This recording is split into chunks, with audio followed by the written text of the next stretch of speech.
வணக்கம் நேயர்களே, தஞ்சாவூர் சமையல் சந்தோஷினி. வாங்க பாலக்கு கீரை மாதிரி பருப்பு போட்டு கூட்டு மாதிரி செய்யலாம். வாங்க பாலக்கு கீரை இந்த அரிஞ்சு எடுத்துருக்கேங்க. அதை பொடுசாக கழுவிட்டு நல்லா பொடுசாக அரிஞ்சு எடுத்துக்கணும். தக்காளி, வெங்காயம், பச்சை மிளகா, கருவேப்பிலை, கடுகு, ஜீரகம் போட்டு கொஞ்சம் மிளகாத்தூள், பருப்பு பைத்தம் பருப்பும் போட்டு வேக வச்சு வச்சுருக்கேங்க. வாங்க இப்போ அடுப்பை ஆன் பண்ணி கடாய் போட்டுக்கலாம். இப்போ ஆயில் ஊற்றிடுங்க. ஒரு ஸ்பூன் நெய் ஊற்றிங்க, வாசமாக இருக்கும். என்ன வெடிக்குது என்ன இதில். ஜீரகமும் கடுகும் போட்டிருக்கேன். பொரியட்டும்.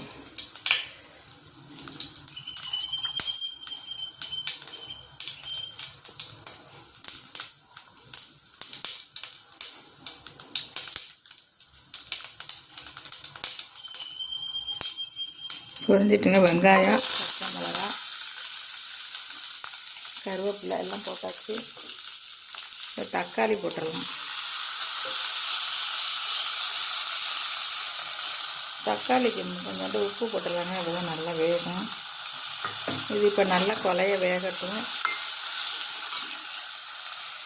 தக்காளி இப்போ நல்லா வெந்து போயிடுச்சுங்க. கொஞ்சமாக மிளகாத்தூள் போட்டுக்கலாம். பச்சை மிளகாயில் காரம் இல்லை, அங்கெல்லாம் போட்டிருக்கேன். நீங்கள் வேணா போட்டுக்கலாம், வேணா போடணும். பருப்பு தண்ணி, பருப்பும் பைத்தம் பருப்பு, இதில் பெருங்காயம், பூண்டு, வெங்காயம் எல்லாம் போட்டு வேக வச்சுருக்கேன். இதில் ஊற்றிடலாம்.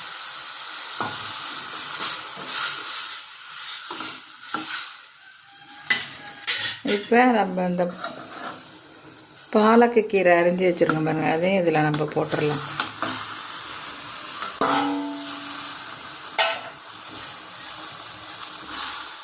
நீங்கள் தொட்டுக்கிறதுனா கொஞ்சம் திக்காக வச்சிடலாம் சாதத்துக்கு, இல்லை போட்டு சாப்பிட்றதுனா கொஞ்சம் தண்ணியாக வச்சுக்கலாம்.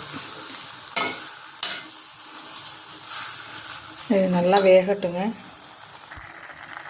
நீங்கள் தேங்காய் பால் வேணால் ஊற்றிக்கலாம். நிறைய பேருக்கு வேணால் ஒரு முடி தேங்காய் அரைச்சி ஊற்றிக்கிட்டிங்கன்னா எல்லாருக்கும் வரும்.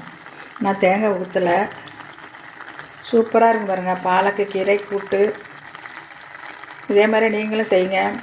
இந்த வீடியோ பிடிச்சிருந்தால் லைக் பண்ணுங்கள், ஷேர் பண்ணுங்கள், சப்ஸ்கிரைப் பண்ணுங்கள். வாழ்க வளமுடன்.